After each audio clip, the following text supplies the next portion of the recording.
Oh, oh, I'm sorry, guys. Just kidding.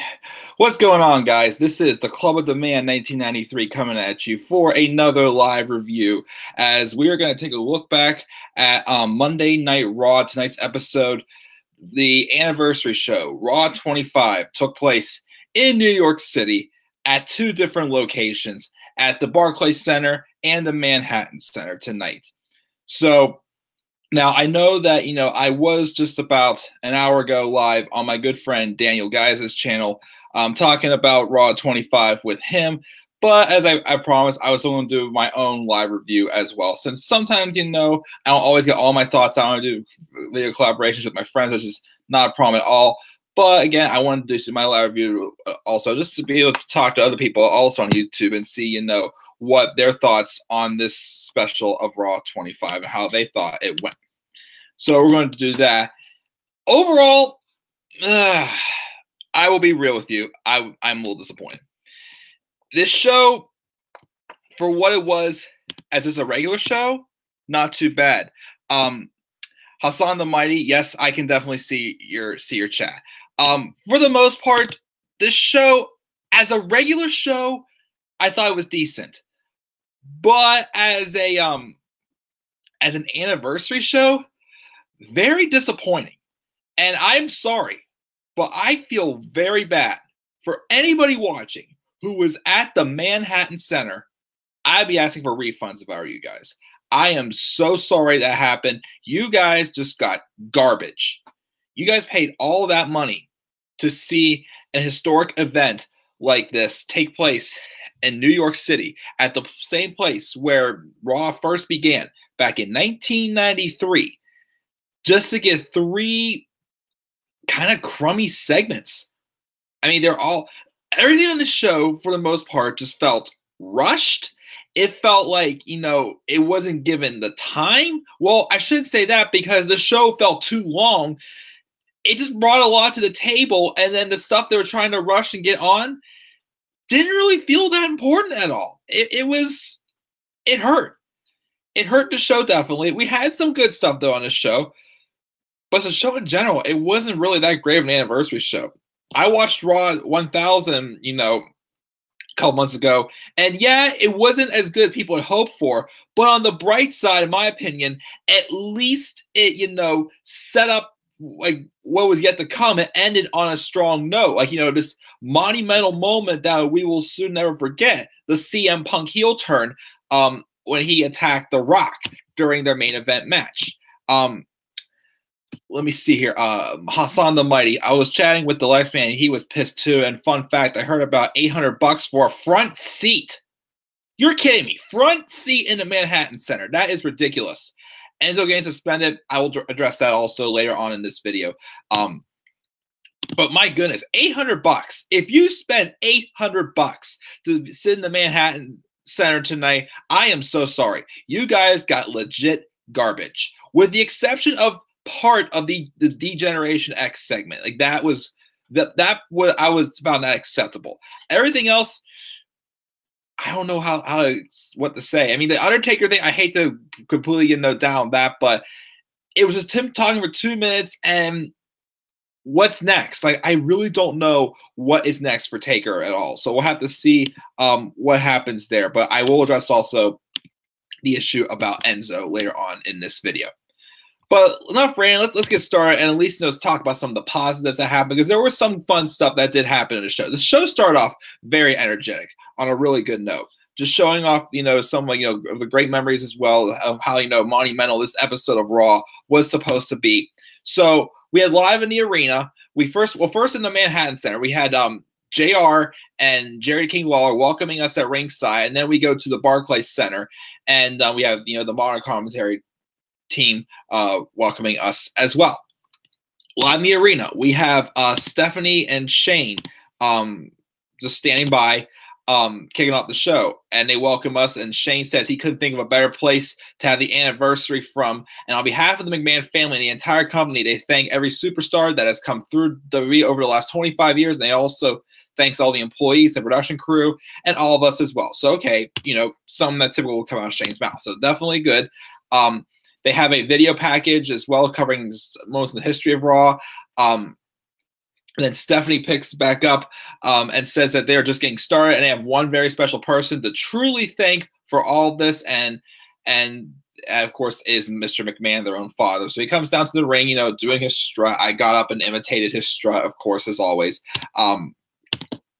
He came down to the ring, he got on the mic and started talking, and he's blowing off the thank you Vince chant, saying he's not the kind of man who pats himself on the back of smells the roses, but tonight he smells the roses, and he metaphorically smells the roses and goes to leave. But Stephanie's like, "Wait, Dad, we have a present for you." So Vince is like, yeah, congratulations, I did this. Well, I'm out of here. He's like, "Dad, come here. You know, we have something for you." So they give him this plaque, of thanking him for the 25 years of Raw. Of course, Vince playing it very well, showing he still got it as a heel, as a strong heel, you know, from the days in the past. Plays it very well, saying he's not impressed, and says it feels a little cheap. But then again, we're in Brooklyn where the crowd is cheap. And Stephanie admits that, you know, they did a GoFundMe and they didn't get a lot of money, but they did their best. But then again, Mr. McMahon is just not touched. He says the plaque is what the crowd has all over their teeth.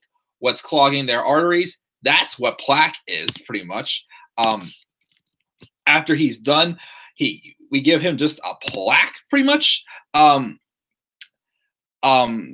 Andrea Ziegler, what's up, buddy? He said, "Hey, man, just checking in. Taker, done? I will, I'll talk about Taker when I get to him, but thank you for joining me in this live stream, man." It's like, after all I've done, though, all you give me is a plaque? He has one person to thank for, you know, all of this in the entire world, and it's not his family. It's not anybody in the production truck or anybody here. The only person he needs to thank is himself. And we had heard, you know, the advertisements. We knew he was coming, so we were prepared for this happening. I think this set up perfectly for what was about to happen. The glass shatters. And if anybody watched the live reactions on my friend Daniel Guy's channel, because it was him, myself, and a couple of our friends over at my house watching this,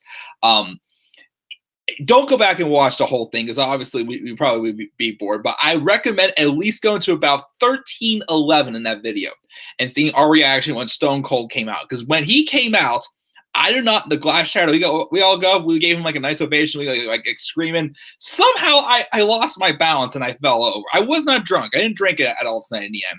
But yeah, somehow I lost my balance and fell flat on my rear end on the couch. So I don't know how that happened, but that was, like, you know, my moment of the night, the botch of the night, pretty much. But the glass shattered, and Stone Cold comes in, and he goes on a turnbuckles. He starts doing his typical, you know, flipping the double bird.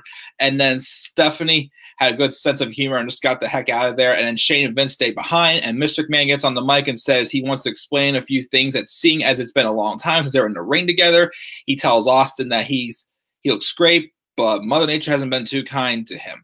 He's a member of the AARP now. He has heart problems, a murmur that won't go away.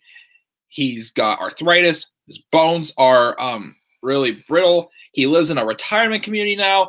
Times have changed. He's a senior citizen. But Shane, he's in his prime. He looks good.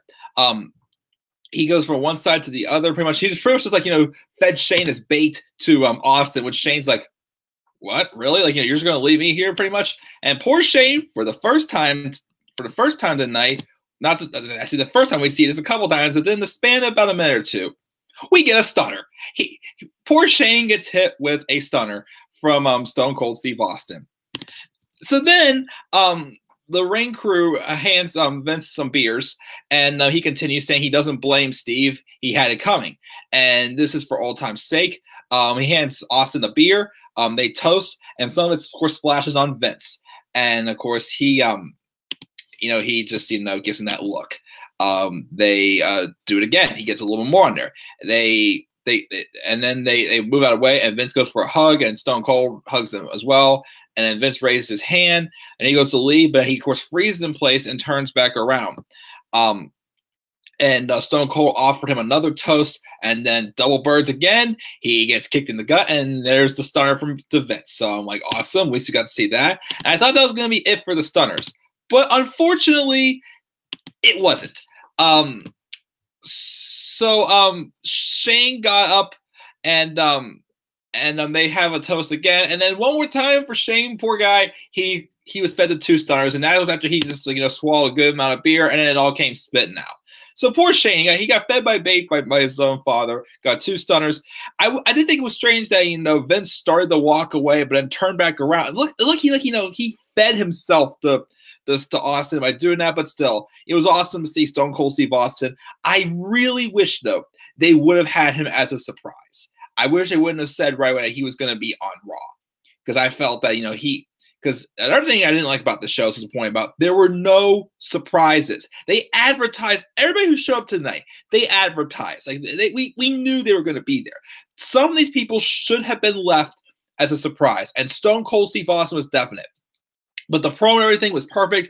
It just brought us back to the Austin McMahon era, pretty much. It set it up for that, and that's exactly what happened. So that, so that Vince still had it as a heel character, and Austin came out there to just entertain us, hitting us some really sick stunners. But poor Shane got hit with 2 of them, so that's kind of unfortunate. Hi Lauren, how are you? So yeah, we had that. And then we had this hype for what's yet to come, the Undertaker returning, and then of course we had it set for an 8-women tag match up next, because we get how many of these tag matches anymore? She says, "How are you?" Lauren asks how I am. I'm not too bad. We're thinking Raw 25. As I said at the beginning of this review, it was a she said, "I thought tonight's show was lackluster. As a regular show, I thought it was decent, but again, as an anniversary show, it did not really, live up to expectations at all whatsoever. Nothing really, blew at me out of the water. Other than, the opening to with Stone Cold Steve Austin making his turn. Just nothing felt like extremely special. And I already talked about how, the poor Manhattan crowd just got crap pretty much just for three segments. My one friend saw on Twitter that apparently JR and the King fell asleep at the commentary desk. I do not blame them at all whatsoever. So yeah, very disappointing.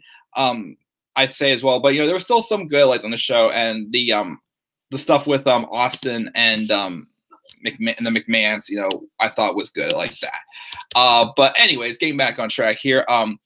We had this 8-woman tag match. I was hoping it would lead to something involving, the legendary women that were there tonight also. Well, I shouldn't say all of them are legendary, because some of them I'd say, still have some miles left in them.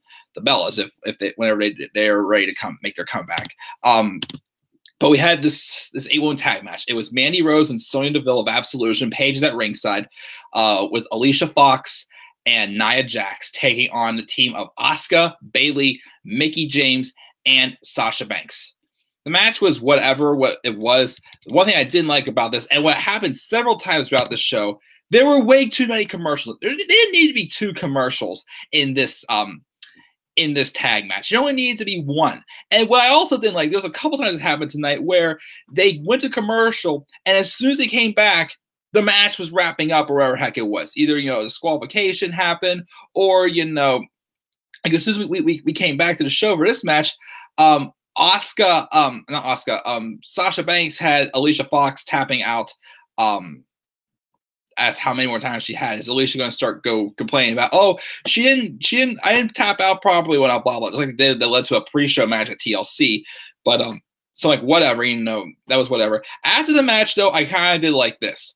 Asuka then showed it was every woman for herself. She took out her tag team partners and threw them over the top rope, just teasing how she's going to be a dominant force in this women's Royal Rumble match. She took out she pushed Mickie off of the top post. She was on the turnbuckles. She had also tossed out Sasha and Bayley as well. So it's every woman for herself. And I still think, in my opinion, Asuka's the favorite to win the women's Royal Rumble match. She's got to be at this point. If they want to keep her going strong, it's got to. Again, if it depends on what's going on with Paige, though. I don't know what's going to happen at WrestleMania. I mean, I would rather not see Alexa and Asuka again, because we already saw the match on Raw, and Asuka did beat Alexa clean. But we'll see what happens. If not Asuka, I'd say my other 2 favorites are either Becky Lynch or Ronda Rousey. I'm predicting Ronda Rousey is going to make her debut at the Royal Rumble match. Um, let me see here. Lauren in the comments section said Enzo got suspended. Orton was pulled from the show. He was supposed to be there. I did not know that. No Rock, no Molina. Main event was suckish. Oh, yes, definitely. Opening was great. JR Law looked bored as hell. Yes, he did. And was hoping for Taker's Cena WrestleMania match. And she said Rusev should have appeared on the show as well. I agree. CM Punk deserved to be there as well as AJ Lee. That would have been awesome, but I just didn't want to get my hopes up about that. She's giving it a 4 out of 10. Could have been better for a go-home show for the Rumble. I definitely agree. Cena's return was a waste, kind of. TN Coupon, what's up, man? And yes, Jeff Hardy was there. He was just backstage chilling with the crowd. I mean, with the people who were playing poker. And yes, Jericho's promo was funny as well. Which, by the way, I need to give Jericho a quick plug whenever we get to his segment as well. But yes, Jeff Hardy was on the show playing cards with whatnot. John Morrison also, yeah, where was he? Tia Couponer, you didn't miss too much of the show. Nothing really big on the show tonight. Cena's return wasn't wasted. Helped the Samson regardless if they feud. All right, keep this stuff going, guys, in the live chat. I want to keep going with this review. So Asuka, Bayley, Mickey, and Sasha won, and afterwards, again, Asuka attacked her opponents. So we have backstage Kurt Angle, which, if you haven't seen, also, I got to meet Kurt Angle this past week at the World Wheels Convention Center in Pittsburgh. So just cheap plug, if you want to go check out that that vlog. It was a fun experience to see and know how that all went. That was awesome. Kurt is talking to Dan Angler about how he can't afford another incident and what's going to happen in the end with Braun Strowman, Brock Lesnar, and Kane all going face to face for the first time, and God knows whenever before their big triple threat match at Royal Rumble, which is not too excited for unless if Braun wins. Jonathan Coachman comes in, and he says he's honored and thrilled. It's like being back home, and he keeps seeing people he didn't expect, like Harvey Whippleman and the Brooklyn Brawler, who they come in, and then Teddy Long came in. He starts dancing. Brother Love, who looked very sunburnt, in my opinion. And then the Boogeyman comes in. The Worms, I'm like, whatever. Never really was a big Boogeyman fan, really, and never really was that impressed with him. So, he came in, but, whatever, just reunited a bunch of people. Like, that was okay. And then we come back from commercial. Now, again, as I said at the beginning of this video, what was I saying? Oh yeah, the Manhattan Center got garbage tonight. They only got 3 set moments. That should not have happened, and they all happened at like 8:40, 9:40, 10:40. Again, I am so sorry to those who had to pay $800 just to get a front row seat ticket there. You guys got ripped off big time. But the Undertaker makes his way to the ring, and he came out with just the vest on, not his typical gear he would. I was interested in see him taking his hood off, because I wanted to see his really long hair look like he had there. But to me, he didn't really make anything clear, what his future holds. But I wasn't completely sure, what he meant by this. He comes there and he says that the carnage began on this sacred ground of evil 25 years ago, and for 25 years he's been digging holes, and any person who dares, he buries. For 25 years, he's pulled men from their pedestals and thrown them in the cold, dark earth.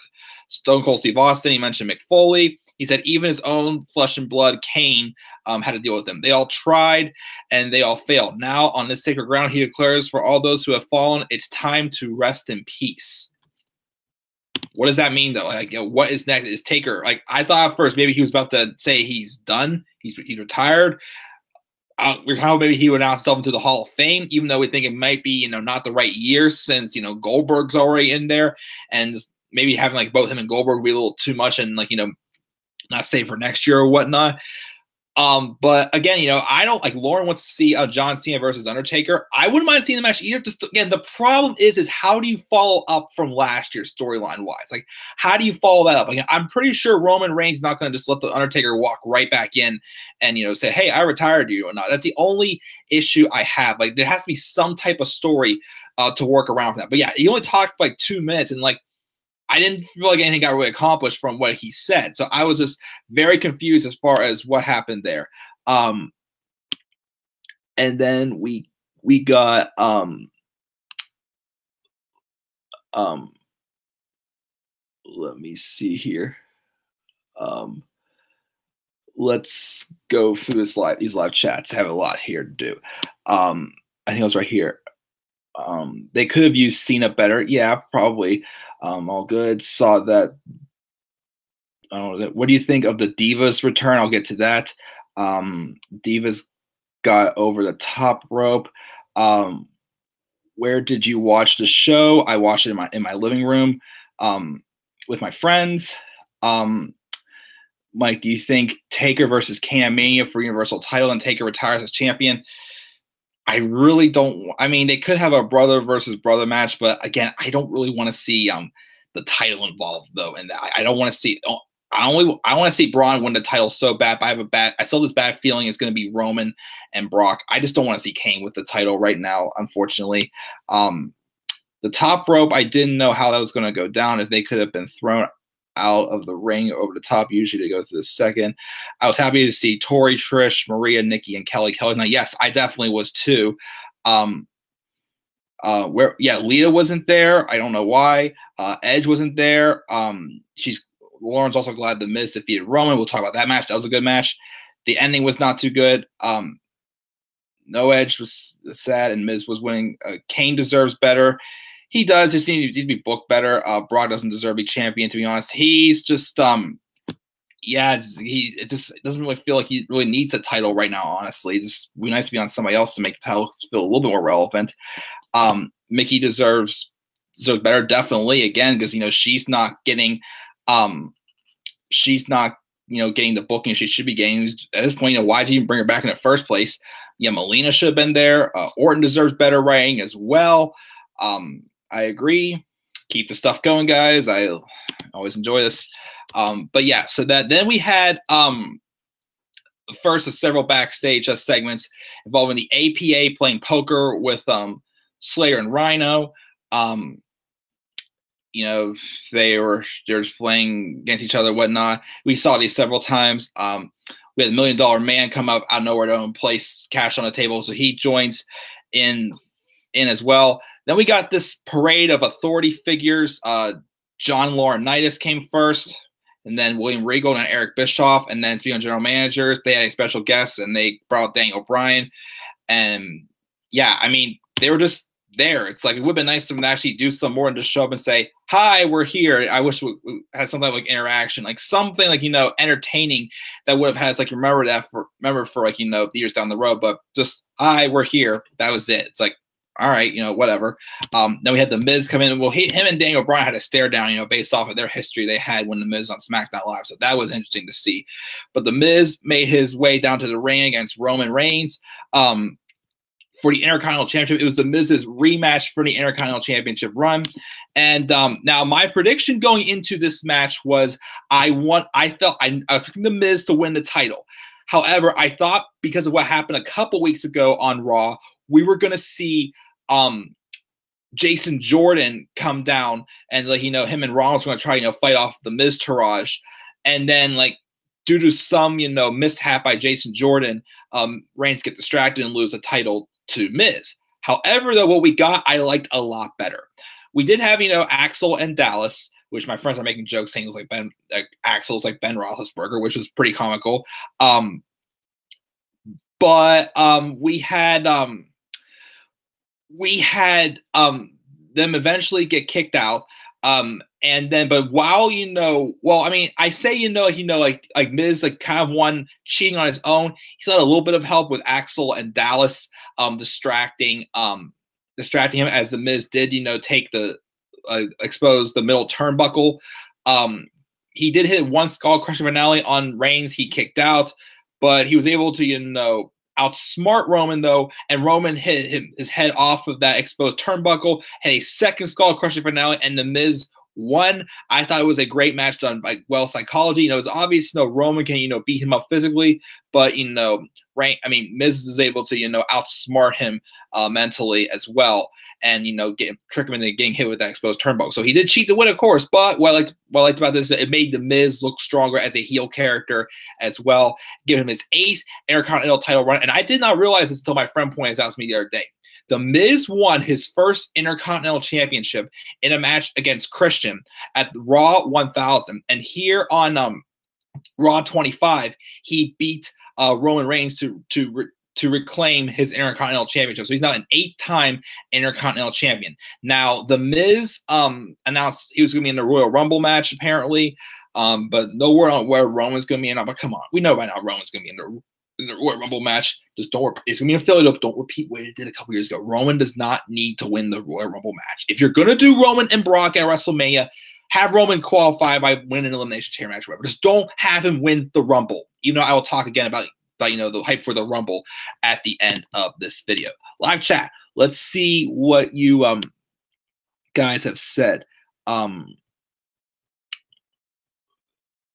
We have a lot.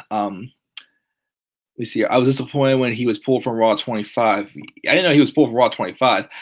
Mickey versus Alexa could have been a great feud at TLC. They could have had a ladder match for once. That's what I wanted. Mickey was only brought back to put talent over. Yeah, pretty much. But you could make her at least look like a strong, force to be reckoned with, and not just like a jobber, pretty much.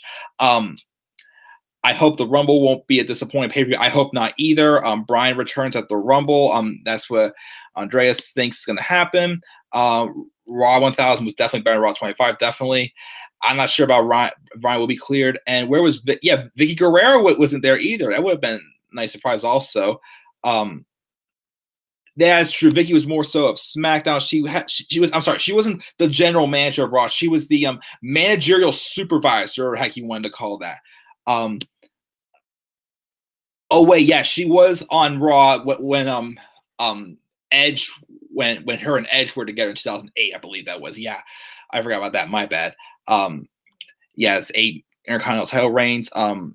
Most reigns of any other. Yeah, do you think Maurice or Maria will give birth first? I am not sure who's due first.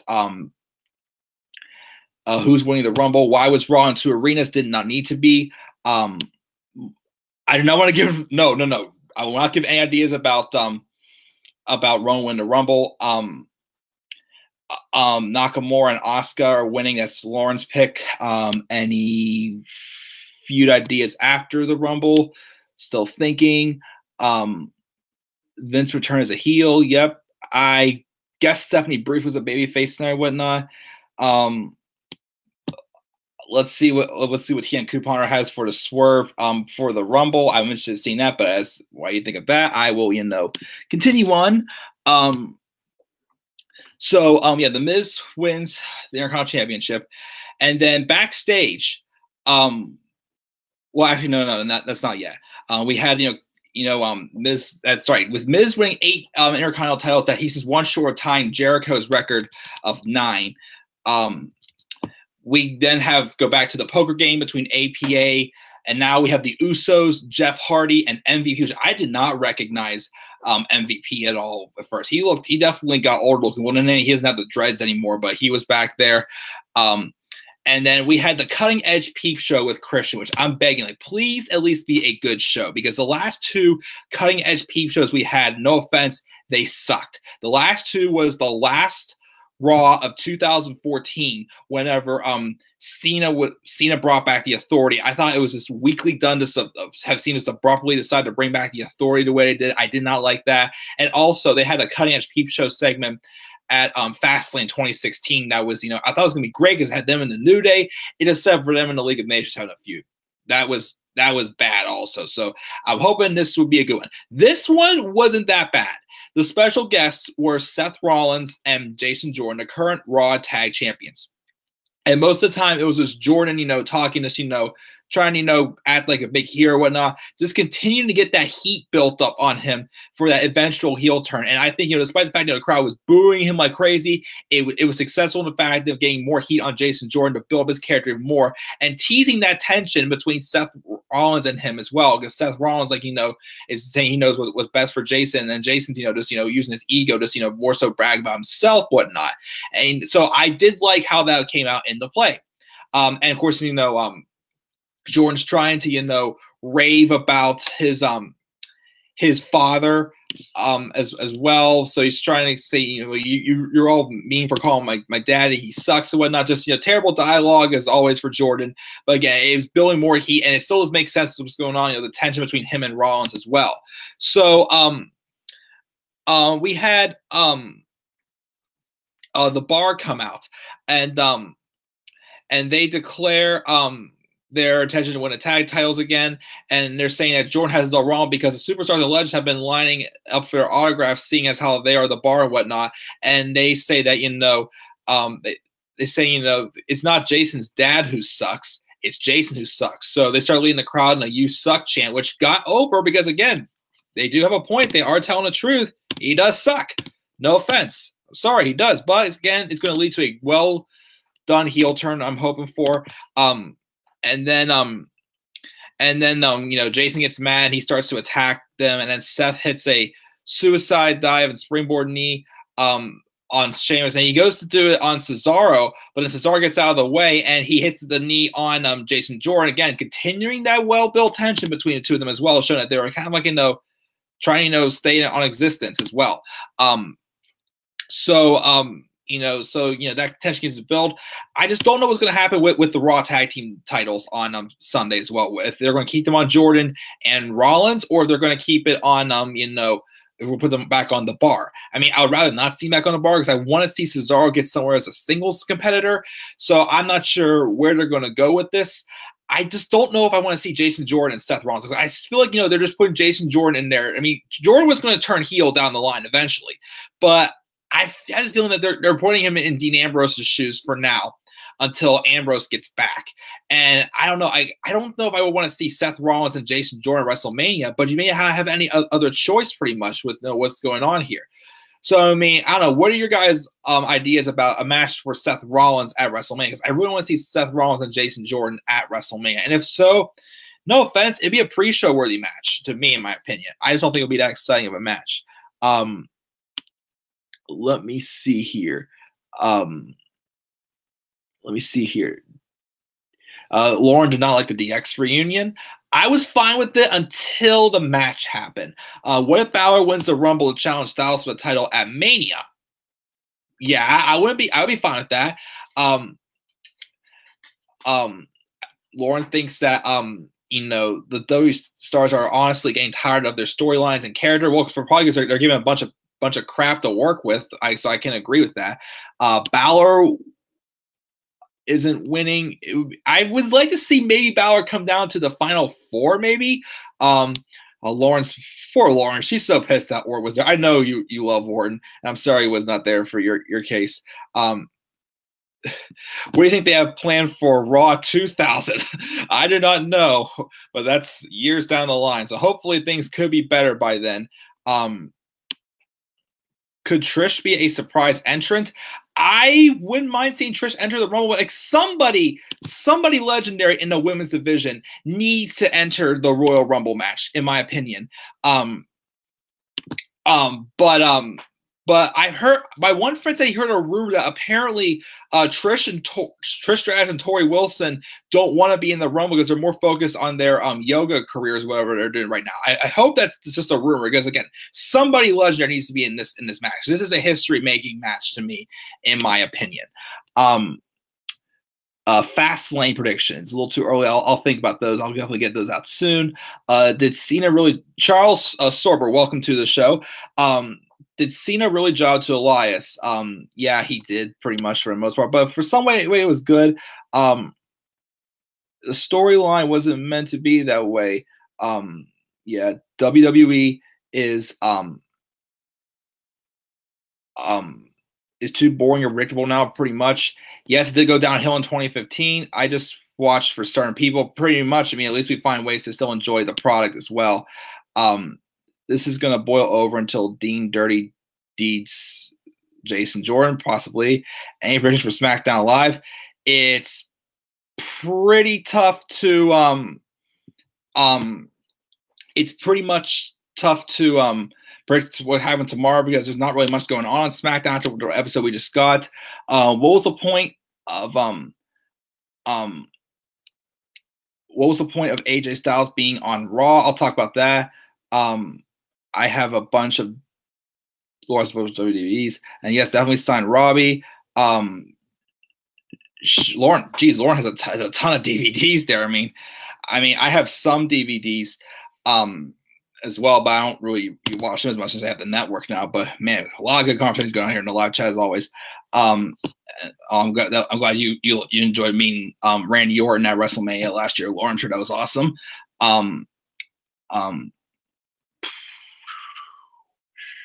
But yeah, anyways, let's continue on.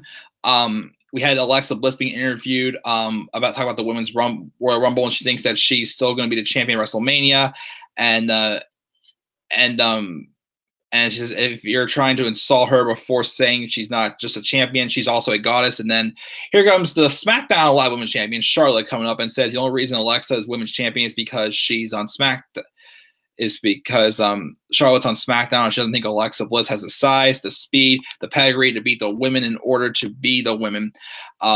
And she was first paraphrasing her father, and why not ask him himself? And then here comes Ric Flair, comes out and says she's lovely and she might be champion tonight, but Charlotte's going to be champion until she decides to hang up her robe. Woo! Which, of course, also, my friends realizing how tall Charlotte is compared to Alexa, who is pretty darn short. By the way, I did listen to Alexa Bliss on Talk is Jericho the other night. Pretty good podcast, I'd say. Check that out if you get a chance. We have more poker backstage. We have Natalia and Titus Worldwide. They're playing poker right there. And apparently Heath Slayer's lost a lot of money. Back to the Manhattan Center. Really? We'll go back to the Manhattan Center? Yep, we did. It was a match between Bray Wyatt and Woken Matt Hardy.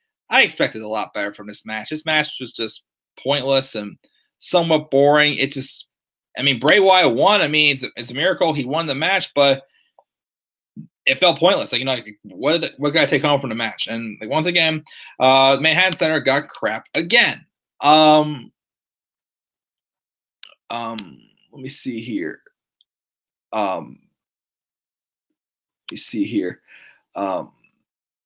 Did you guys see the top 100 moments in Raw history? I didn't see the top 100. I saw the top 25 though. Charles Sorber met Kane at a live event. Awesome.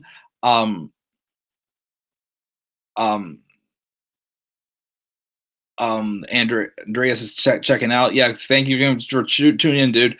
You see, Lauren was happy with her experience with meeting Kane and Orton, and she says she needs to meet Cena, Styles, HBK, Stephanie McMahon, Tori, Trish, Lita, Edge, Taker, and Kane. I already got one up on Styles. I met Styles last year. He was pretty awesome. Have you met any superstars? Yes, actually I did. This past Saturday, I just got to meet Kurt Angle. 2017, I met AJ Styles. And in 2016, I met Daniel Bryan, which again, to me, was gold for me since he was the one who got me into his story to the top was what really got me connected to watching wrestling. And yeah, I remember all the odds were stacked against me that night because it was snowing really bad here in Pittsburgh. We almost didn't make it down, but we did make it down. I got to meet him, and he signed my DVD I have for Yes to My Probable Journey to WrestleMania. Yeah, that was awesome. Again, I met Styles last year, and then just this Saturday I met Kurt Angle. So yep, I have vlogs of those if you can check those out. Also, I feel bad for people at the Manhattan Center. Yes, Lauren's checking out and going to bed. All right, night, Lauren. Have a good night. So yeah, TN Couponer, I think you're still with me. Anybody else? Cool, awesome. Again, sorry, I'm just kind of rambling, but again, I just want to keep up to date with this. But anyways, let's go here. We had a after this, we went back to the Barclays, and we had like the general managers, we had all of the women who were there come out. We had the Bellas, Nikki and Brie, looking great as always. You have Maurice coming out, who's pregnant with her baby.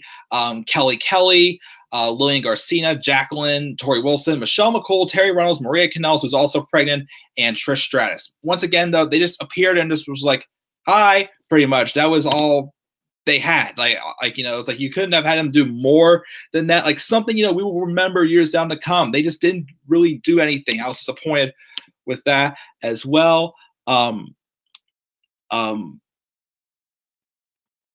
We have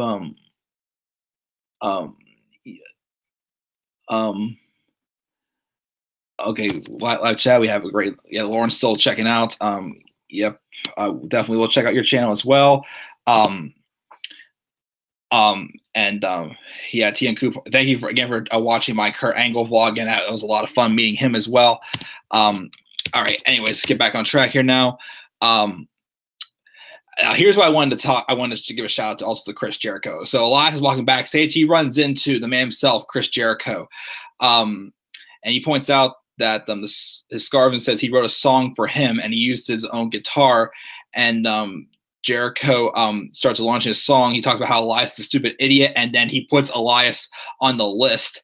And Y2J first act like he was kidding around, but nah, he actually did put him on the list. And I want to give a quick shout out to Chris Jericho, because this past weekend I did mention a tweet in one of my tweets on Twitter, because I watched the I also watched the Talk Is Jericho podcast with him, Sami Zayn, Kevin Owens, and I cracked up about how Sami Zayn made a Seinfeld reference to Bob Sacamano. So I tweeted about it. And sure enough, Chris Jericho retweeted the tweet, and it got 55 likes and 11 retweets. So thank you, Chris Jericho, also for passing out my tweet. Much appreciated. But yeah, so yes, thank you, Chris Jericho. Just wanted to get that out there as well. Let me get my Twitter back up to the top. That way I can check out the polls at the end of this review. Aha, there we go, got that. So anyways, moving along, we get a we had video package of WWE ceremony at the Empire State Building earlier today, and Elias made his way to the ring. He starts doing his normal thing. He called out Jimmy Fallon, and he starts calling out other legends as well, which my friends and I, we were sitting on our toes. We were hoping The Rock would come out as a surprise appearance, but unfortunately it didn't happen.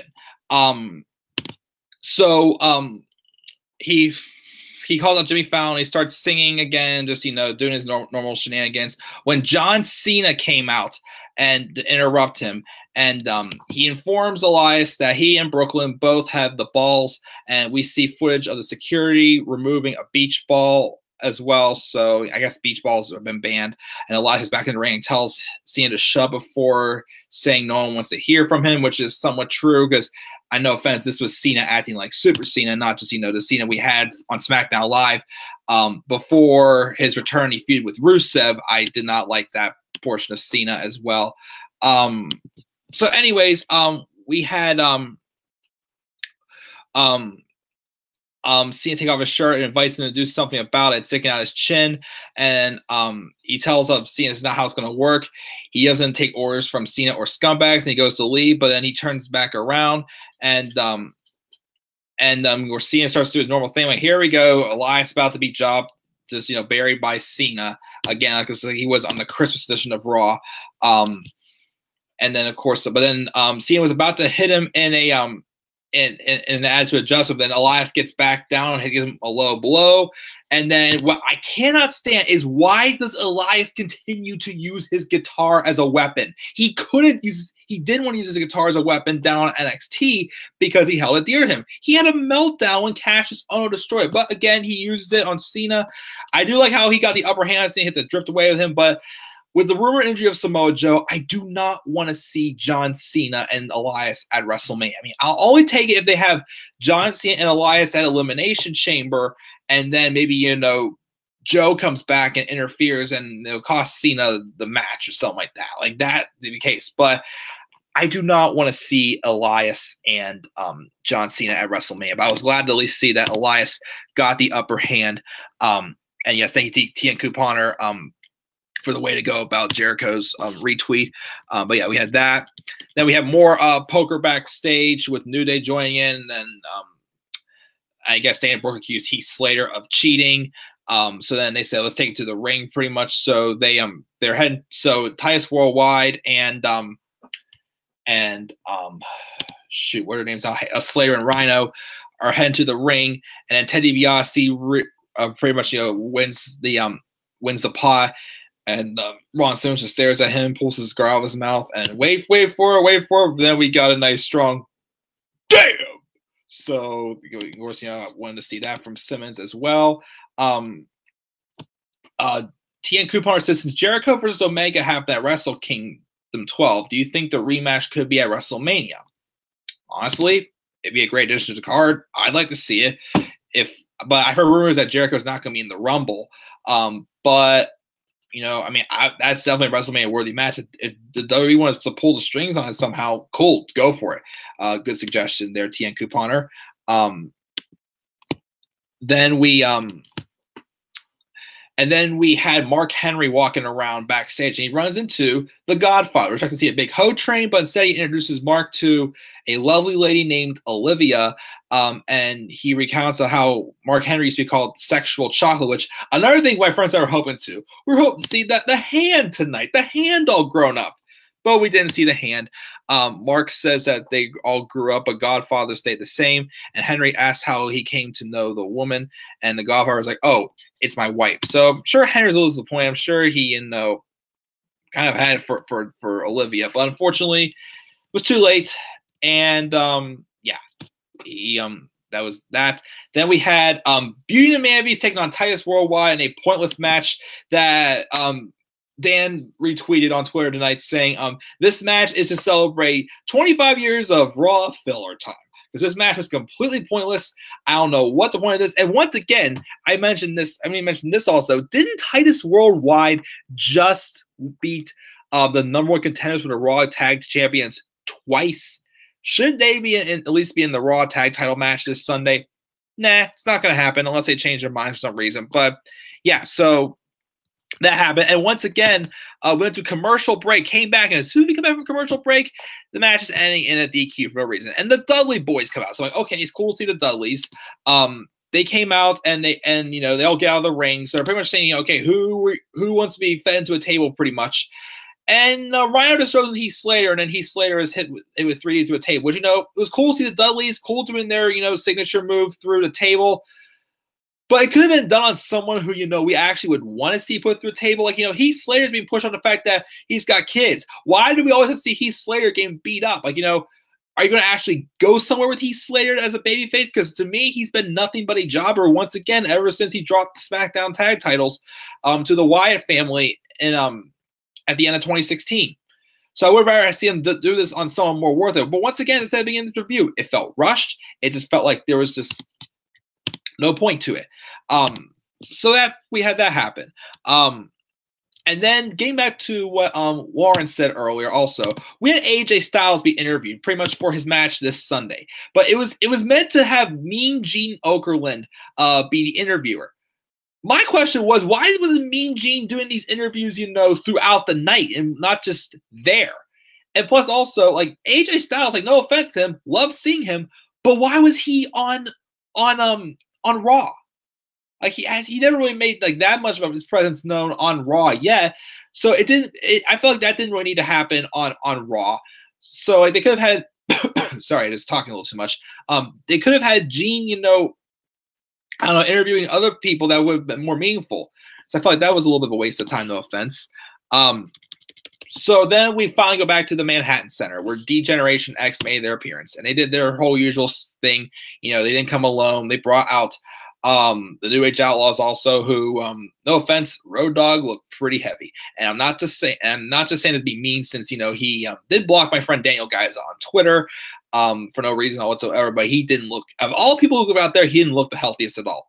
And then out came Razor Ramon, which when I heard a car crash, I thought it was Mick Foley. I'm like, I heard rumors that Foley did not want to be at Raw 25 because it felt it didn't make sense, since it's only been like 9 months since he had you know,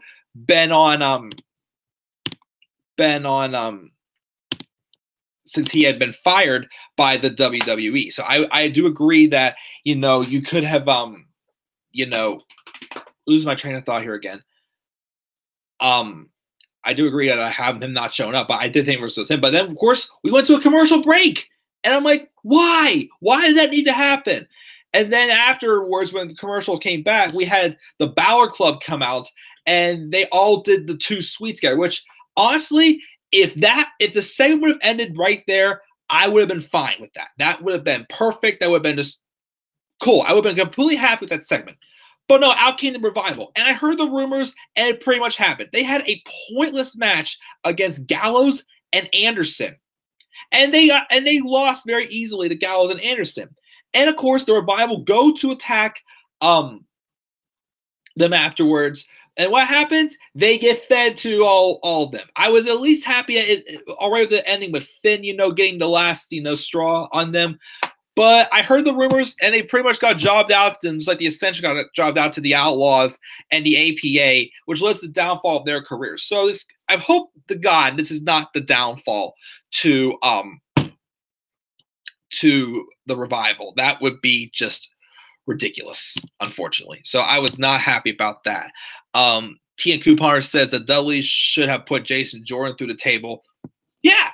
I would have gone with that. I would have been fine with that completely. They could have appeared on the Cutting Edge Peep Show, and you know, put him through the table. I mean, I was fine with how the Peep Show went, but I would have rather had that. But that's a good idea there. So yeah, that was that. That pointless stuff, and then and then we had this ending, this segment for ending back at the Barclays. It was weak.